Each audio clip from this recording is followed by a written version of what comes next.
নারী নির্যাতনের মামলায় পুরুষের অধিকার কি আছে?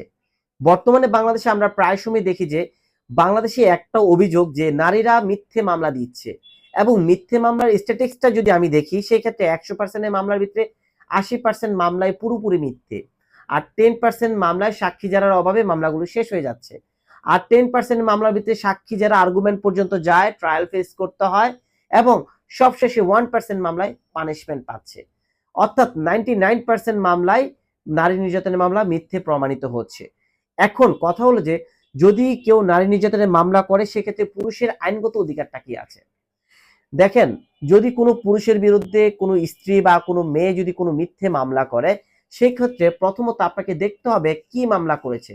আপনার বিরুদ্ধে হয় যৌতুক মামলা হবে, নয় নারী নির্যাতনের মামলা হবে, নয় সেক্সুয়াল হ্যারাসমেন্টের মামলা হবে, না হয় পর্নোগ্রাফি আইনে মামলা হবে, অথবা আপনার বিরুদ্ধে দেনমোহর ভরণ পোষণের মামলা হতে পারে।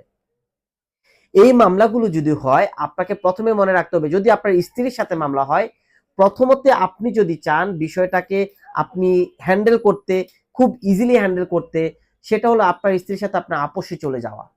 আপোষটা কি হতে পারে? আপোষটা দুই রকম হতে পারে। একটা হলো আপনি তার সাথে সংসার করতে চাওয়া, আর কখন তাকে বিরক্ত, অত্যাচার, নির্যাতন করবেন না, লিখিত দিয়ে কিন্তু আপনি জামিনে চলে আসতে পারেন, অথবা মামলা ক্লোজ করে ফেলতে পারেন। আর সেকেন্ড হলো তার সাথে যদি সংসার না করতে চান, সেই ক্ষেত্রে তার দেনমোহরের টাকা বুঝিয়ে, তার ভরণ পোষণ টাকা বুঝিয়ে আপনি কিন্তু সেখান থেকে চলে আসতে পারেন, এবং কি বাদী নিয়ে মামলা ক্লোজ করে ফেলবেন। কিন্তু যদি মনে হয় যে আপনার যে স্ত্রী, সেই স্ত্রী কোনোভাবেই আপোষ করবে না, সেই ক্ষেত্রে কিন্তু আপনাকে মামলা কন্টেস্ট করতে হবে। এখন পুরুষের আইনগত অধিকারটা চলে আসবে। পুরুষের আইনগত অধিকার কি? প্রথমত আপনি জামিন নিবেন। আপনি আইনগত অধিকার থেকে প্রথমে জামিন নিবেন, আপনি জামিন পেয়ে যাবেন।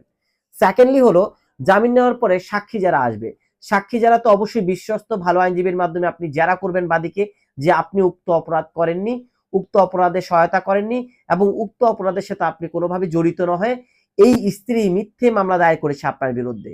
যখন জেরার মাধ্যমে কনফার্ম হয়ে যাবে যে সে মিথ্যে সাক্ষী দিয়েছে, মিথ্যে মামলা করেছে, তখন বিজ্ঞ আদালত কিন্তু মামলায় খালাস দিয়ে দিবে। খালাস দেওয়ার পরে শুরু হবে আপনার খেলা। সেই খেলাটা কি? প্রথমত আপনি কিন্তু যে কোর্টে মামলা হয়েছে সেই কোর্টে কিন্তু কাউন্টার মামলা করতে পারেন।